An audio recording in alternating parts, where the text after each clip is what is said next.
নমস্কার বন্ধুরা, আশা কিচেন অফিসিয়ালে তোমাদের সবাইকে স্বাগত। আজকে আমার রেসিপি কচুরলতি। আমি কচুরলতি রান্না করব, তো সেই ভিডিওটাই আমি করব, তোমাদের সঙ্গে শেয়ার করব। তোমরা ভিডিওটা প্রথম থেকে শেষ পর্যন্ত দেখতে থাকো। আর আমার চ্যানেলটা খুবই ছোট, তোমাদের যদি আমার রান্নাবান্না ভালো লাগে অবশ্যই একটা সাবস্ক্রাইব করে দিও, আর পাশে থাকা নোটিফিকেশন বেলটি প্রেস করে দিও নতুন নতুন ভিডিও দেখার জন্য। তো চলো রান্নার ভিডিওটা শুরু করি। এই যে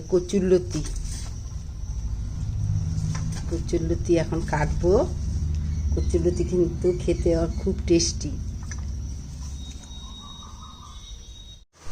এখানে আছে আদা, ছোট চামচের 1 চামচ জিরা, 2টো কাঁচা লঙ্কা, আর একটু রসুন আর একটা পেঁয়াজ, এটা বাটবো। আর এখানে আমি কচুরলতিটা কেটে পরিষ্কার করে এই যে জলে ভিজিয়ে রাখছি। কচুরলতিটা এখন আমি সিদ্ধ বসাবো।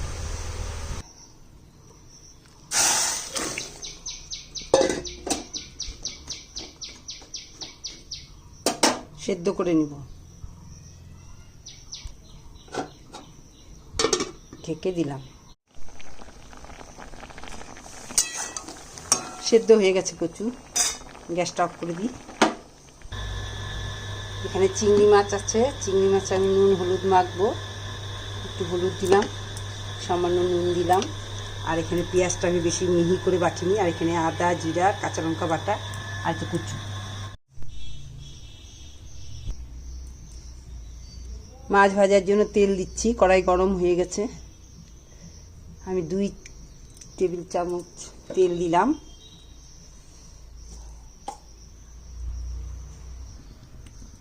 তেলটা গরম হয়ে গেছে, সামান্য নুন দিয়ে দিচ্ছি।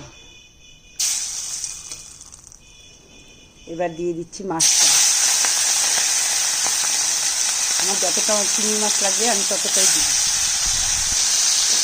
তেলের মধ্যে নুনটা দিলে তেলটা গায়ে ছিটে আসে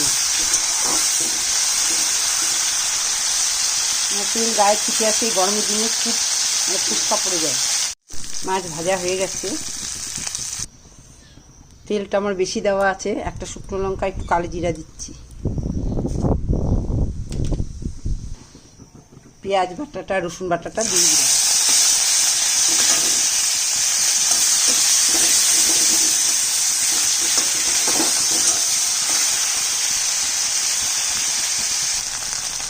পেঁয়াজ আর রসুনটা একটু লাল করে ভাজবো।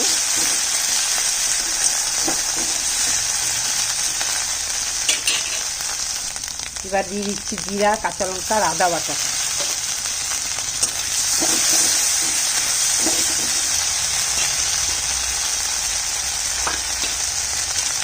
মশলার বাটিতে ধুয়ে জলটা দিয়ে দিলাম।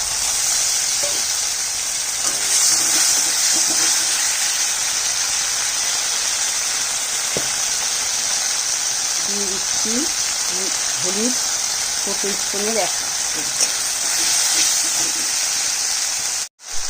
একটা টমেটো কুচি দিয়ে দিচ্ছি।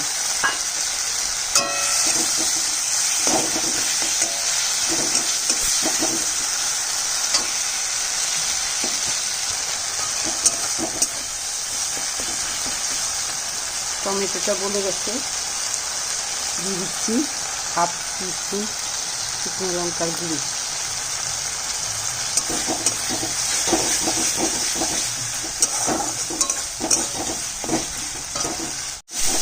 টমেটো ভাজা হয়ে গেছে, দিয়ে দিচ্ছি কচুরলতিটা।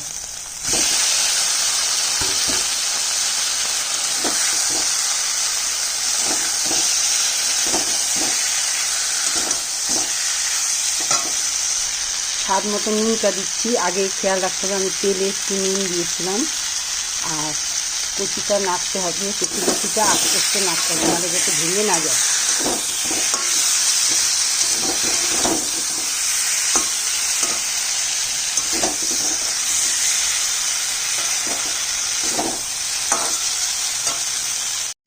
দিয়ে দিচ্ছি চিংড়ি মাছ ভাজাটা।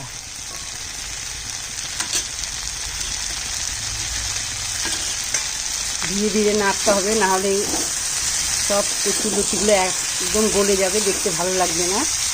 হালকা করে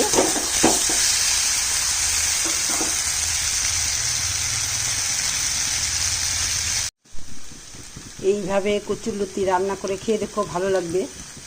আর আজকে তো আমার কচুরলতি রান্না কমপ্লিট। এটা আমি চিংড়ি মাছ দিয়ে করলাম, আবার নিরামিষও করা যায়, আবার পেঁয়াজ রসুন দিয়েও করা যায়, নানাভাবে। যাই হোক, তোমাদের যদি আমার এই রান্নাটা ভালো লাগে তা অবশ্যই একটা লাইক, শেয়ার, কমেন্ট করো।